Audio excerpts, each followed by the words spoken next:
So, I want to talk to you about fasting.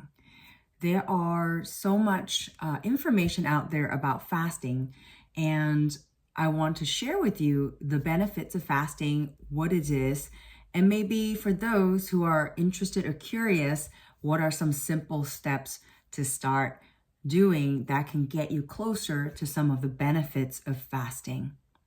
First of all, what is fasting? Fasting is avoiding foods and calories so that your body goes into a state where it's switching from burning glucose for energy to burning fatty acids and ketones in your body, which is an alternative source to energy in our body.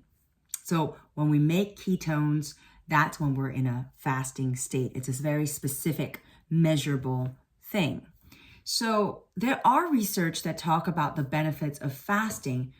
The most common one, which we've probably seen in a lot of people choosing it, is for weight control or weight loss, because you're actually making the body have less calorie. And so we naturally, the body would have less calories, so less fuel, so we'll lose weight.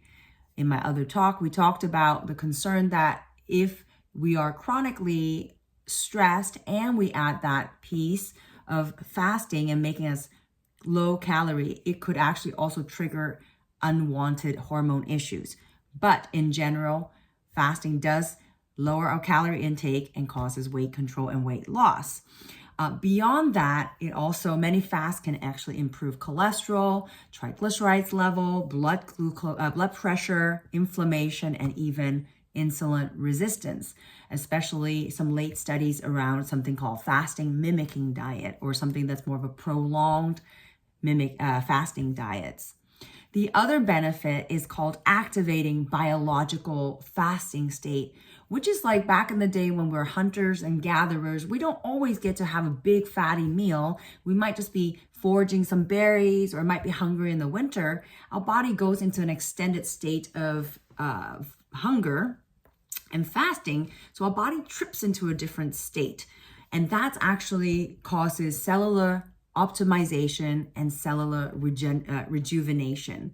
So the way we talk about it, it's because we're in this long state of survival, our body actually becomes more efficient in autophagy, in breaking down and getting rid of cells and things that are not working and making sure our cells are even more efficient. So now there are many types of fasts. There are ones that are specifically benefit for weight loss as one of the results. And there are ones that have more of that biological fasting and cell optimization. So let's start by the ones most people have heard of, which is called time-restricted feeding.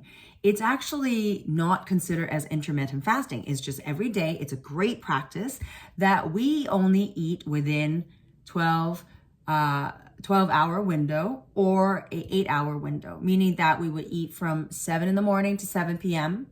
or we'll eat from 7 a.m. to 5 p.m. or 10 a.m. to 6 p.m. And by doing so, we're actually making sure that the other 12 to 16 hours when we're not eating, we're improving our gut rest, we're optimizing gut motility, because when we're not eating, our gut actually works more efficiently. And we're also making sure we're burning up all the fuel that we had just taken in those 8 to 10, 12 hours.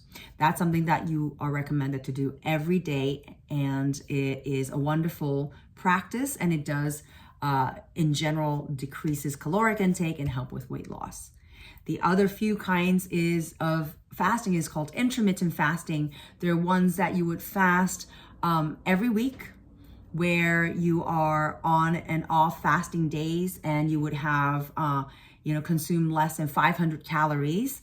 It could be every other day, or it could be 2 days out of the week where your caloric intake is about much lower, such as 500 to 800 calories. Of course, talking about this is just recommendations, or understanding or education, not recommendations. These are educations. So anything that you're hearing here, if you're going to put to practice, be sure to ask your own medical doctor to confirm, because there are conditions like pregnancy, type 1 diabetes, that these are not going to apply very well to. So The other kinds of fasting, which actually not only help with weight loss and weight control, but also really help with cellular optimization, decrease inflammations with studies, is called prolonged fasting. So it could be fasting for more than 3 days, where it's very, ranges for very low calorie to about 500 to 800 calories, or there's something called prolonged fasting and mimicking diet, where it's for 5 days. It's studied 5 days of 500 calories a day for 5 days, maybe every month or every couple months. And those have been shown to more studies of that cellular optimization, or that biological fasting is triggered, and they see more markers that would be showing positive outcomes. So that's some of that information. So now, hearing all of that, what do I actually recommend a lot of my patients who are just dabbling, they're exhausted, they're burned out, they're just trying to find a way to improve their health and vitality?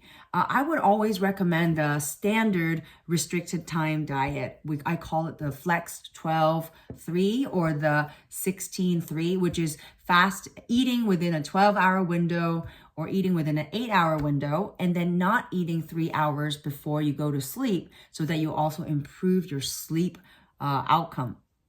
And then the other piece is also regularly go into a fasting state, where you every week or every month, you would actually have a weekend where you actually practice eating less. Our body naturally knows when we are sick, when we're not feeling well, we just lose appetite, because we know we need to let the gut rest, let the body rest from eating and burning fuel more efficiently. And so it is good to actually take into practice this regular habit of decreasing our caloric intake rhythmically, right? Every month or every 2 weeks. And so I highly recommend you start with a time restricted diet. And then in the meantime, be sure to hydrate. Be sure to make sure, as we're doing these fastings, we're also staying hydrated, because fasting is not the same as water fasting. It is important to maintain hydration while we're making health changes. And if you're not ready for food fasting, a good one is also just talking about things that we are not serving at. So fasting from processed foods, fasting from alcohol, fasting from additives, or fasting from foods that don't serve us anymore, and especially even emotional diet, right? Having a fast from being around negative mindset or negative people or negative thoughts that we put ourselves to. So fasting is a very powerful practice. So I invite you to explore that, ask questions, make comments, and I'd love to be able to support and be curious about what is interesting for you to try to decrease a little bit more in your life. If you like these content, invite you to subscribe and learn more from my channel.